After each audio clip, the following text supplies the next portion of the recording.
The call that changed Clara came from a number she almost didn't answer. Clara was 22 years old.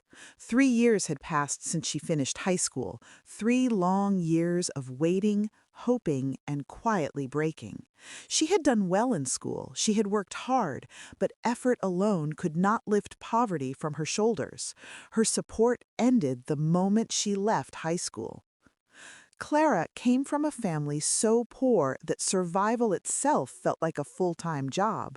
They lived in a small metal house with a fragile thatched roof tucked deep in the village.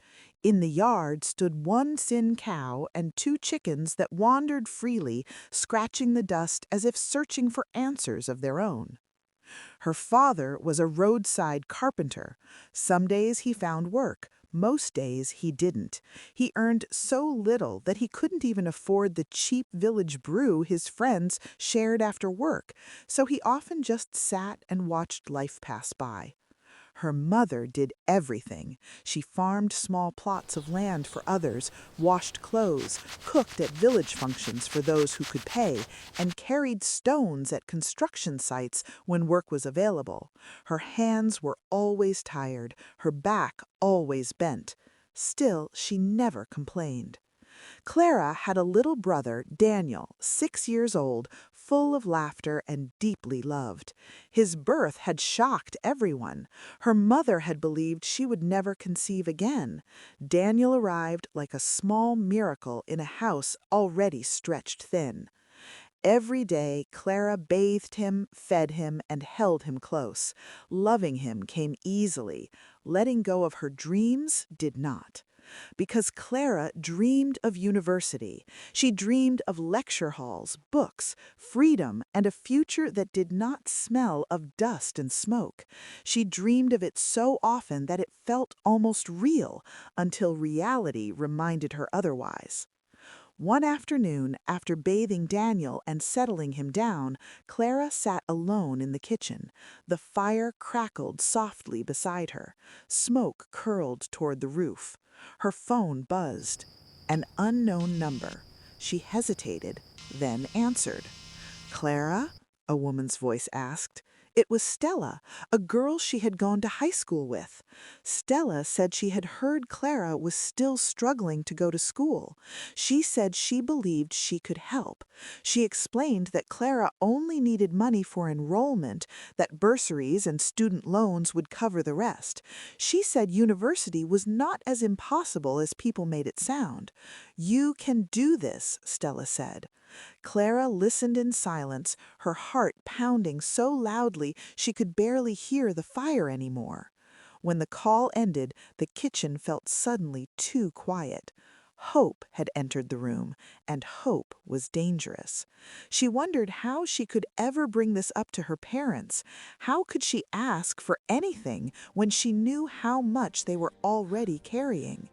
As every evening, Clara lay down on her kitchen mat beside the dying fire, staring into the dark. This time, her thoughts were louder than the hunger. How do you ask poor parents to believe in a dream they cannot afford? As the fire died beside her, Clara realized something frightening. If she asked her parents for help, she might break them, but if she stayed silent, she might break herself. Clara woke before sunrise, as she often did, carrying more than just the day ahead. She carried a secret, a hope, and a fear all tangled together, and she didn't know which one was heavier. The village was quiet, with only the soft crow of a distant rooster. Clara moved gently across the dirt floor of their small home.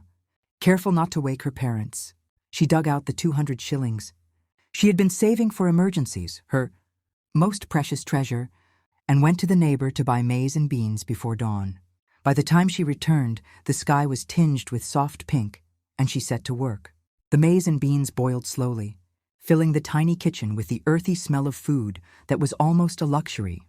She prepared porridge for Daniel, her little brother, who was still asleep, and a small pot of bone broth for her parents, who would soon rise to face a day of hard work. Even small gestures mattered. She boiled extra water so her parents could wash with warmth, something she knew they rarely enjoyed. She arranged the kitchen carefully, wiping off crumbs from the previous day, because she wanted this morning to be gentle. She wanted to choose the moment carefully to speak. Ma, Dad, please, give me 5 minutes. I have something to say. What is it?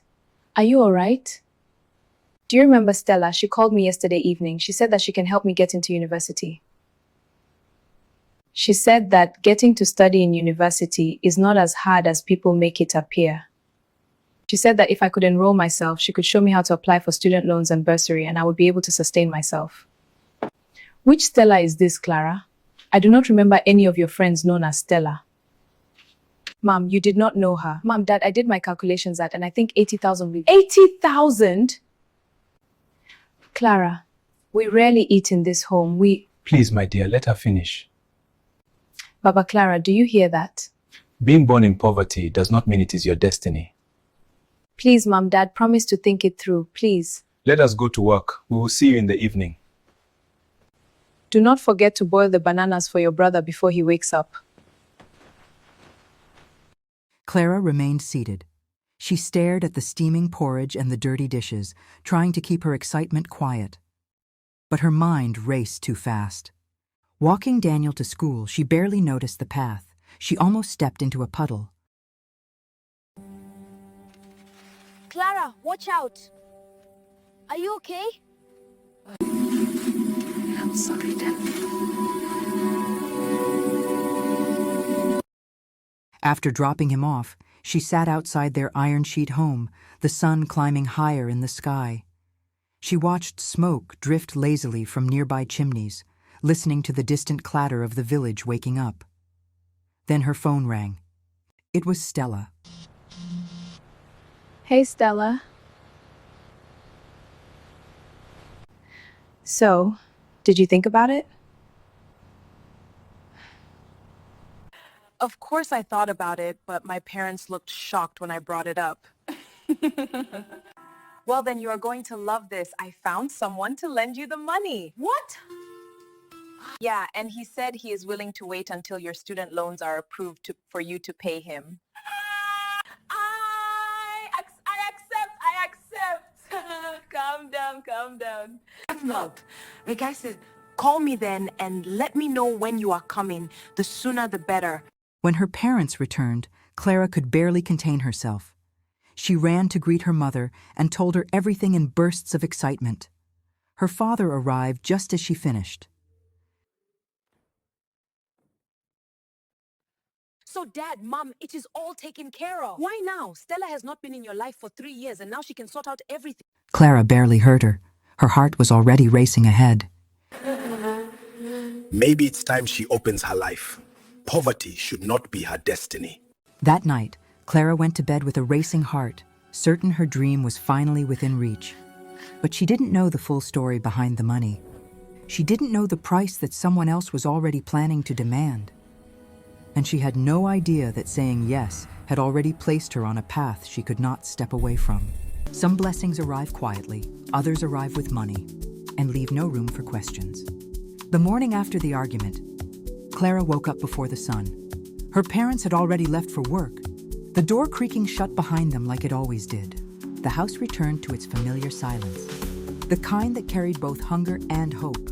Clara stood before their mirror looking at herself critically, and her worn clothes. She had taken her small box. Inside were the clothes she owned. Not many, but enough, she told herself. Enough to start. As she folded them, her thoughts ran ahead of her. I have to do this. I will not stay here forever. I will not grow old carrying other people's dreams. Her mother's words echoed faintly. Why now? But Clara pushed them aside. Fear had lived in that house long enough. Then her phone buzzed. Once, then again. She wiped her hands on her skirt and reached for it. Funds confirmation. You have received 10,000 from Stella. Clara froze. Her heart began to pound so loudly she thought the walls could hear it. Before she could send back a message, the phone rang. Clara, did you get it? Yes, I did. Good. Now listen. Aunt Dada, today is Thursday. I want you in the city by Saturday. Saturday? Yes, I'll show you the university, where I live, how to move around. Don't worry about clothes or looking a certain way. We'll handle that when you arrive. Stella, are you sure? Of course. Give your parents something small so they don't worry. Transport is already covered. The line went dead. Clara stared at the phone. It felt unreal. Money, direction, certainty.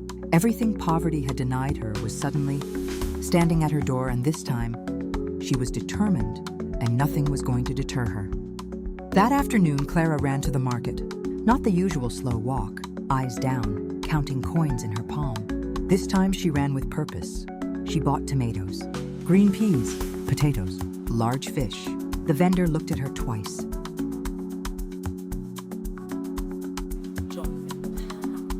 This is a good fish. Yes, for my parents.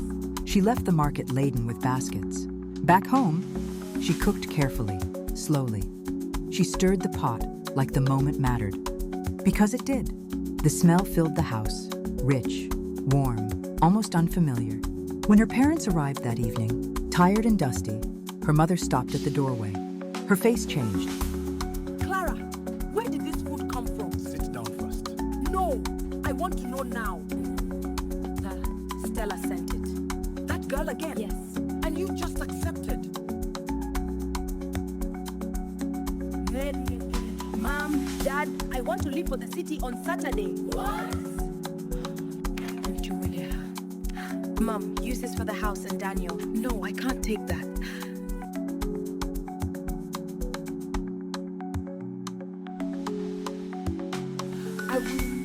I will not touch money that smells like trouble. Friday came heavy. Clara's mother did not go to work. Instead, she returned with Clara's aunt and one of her close friends. 3 women sat across from one girl. My child, slow down. People do not change in 3 years. This generosity, it is sudden. She is helping me. Helping you how? By opening a door. Research her. She is helping me. Ask questions. Saturday is tomorrow. They looked at her, and they knew. She was already gone. Saturday morning came.